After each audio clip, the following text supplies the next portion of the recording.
এক রাজার সাত কন্যা গল্পটির দ্বিতীয় পর্ব। আপনারা শুনেছেন যে বিয়ে হচ্ছিল। বিয়ের সময় তার মায়ে রাজকন্যার চুল বেঁধে দিচ্ছিল, আর এই চুল বেঁধে দেবার সময় তার মায়ে লোভ করে একটি গলার হার এবং 5টি টাকা দিয়েছিল।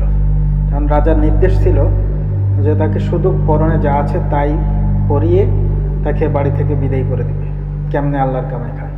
সেহেতু আল্লাহর নির্দেশ ছিল, তাই লোভ করে মায়ে তার একটি গলার মালা এবং 5টি টাকা তার হাতে তুলে দেয়।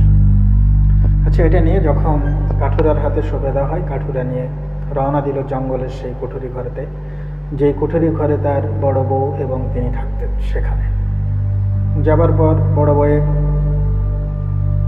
দেখে অবাক, কাঠুরাকে জিজ্ঞাসা করলো, তুমি এ মেয়ে মানুষ কোত্থেকে নিয়ে আসলে?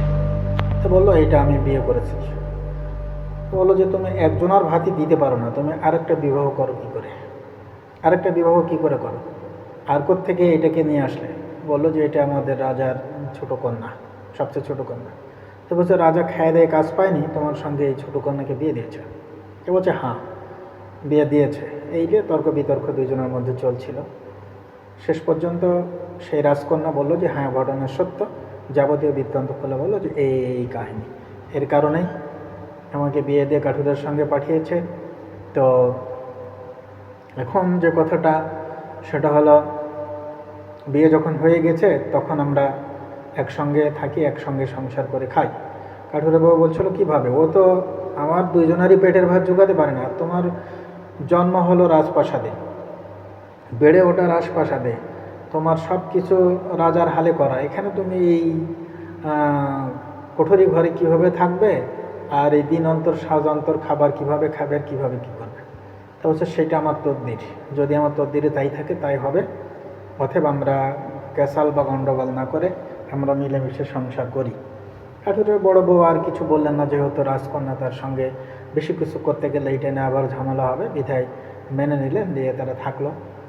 ঠিক বিকালবেলার দিকে কাঠুরাকে 5 টাকা বের করে দিল রাজকন্যা, অর্থাৎ কাঠুরা ছুটবো, বের করে দেবো, বললো বাজারে যাও, যায় বাজার করো, ঝাল, লবণ, তেল এবং মাছ, তরকারি, কেরোসিন তেল, সরিষা তেল, সয়াবিন তেল, এগুলো নিয়ে এসো। তো কাঠুরে বললো যে দেখো, আমাদের কেরোসিন তেল কিনতে হয় না। তো বলছে, কেরোসিন তেল কিনতে হয় না, তো বাতি জ্বলবে কি দিয়ে? তো বলছে, আমার 3টা জোনাকু বাতি আছে, এই জোনাকু বাতি সন্ধ্যা লাগলেই জ্বলে ওঠে, বিধায় আমার আর কেরোসিন তেল কেনার প্রয়োজন হয় না। বলছে, আচ্ছা ঠিক আছে, যাও তাহলে, কেরোসিন তেলের দরকার নাই। কাঠুরে বাজারে চলে গেলেন বাজার করতে। বাজার করে ফিরছেন। এ পর্যন্ত গল্প এখানে থাকলো। আমরা দেখব সেই জোনাকু বাতিটা কি, আসলে রাত লাগলে কেমনে জ্বলে ওঠে। আমরা 3য় পর্বে এই জোনাকু বাতির কাহিনীটা জানবো। সেই পর্যন্ত আপনারা অপেক্ষা করুন, প্রিয় ভাই বোনেরা। আর গল্পটি ভালো লাগলে শেয়ার করবেন এবং ফলো করবেন এবং কমেন্ট করবেন। আর যারা ইউটিউবে দেখবেন তারা সাবস্ক্রাইব করবেন এবং ফলো করবেন এবং শেয়ার করবেন।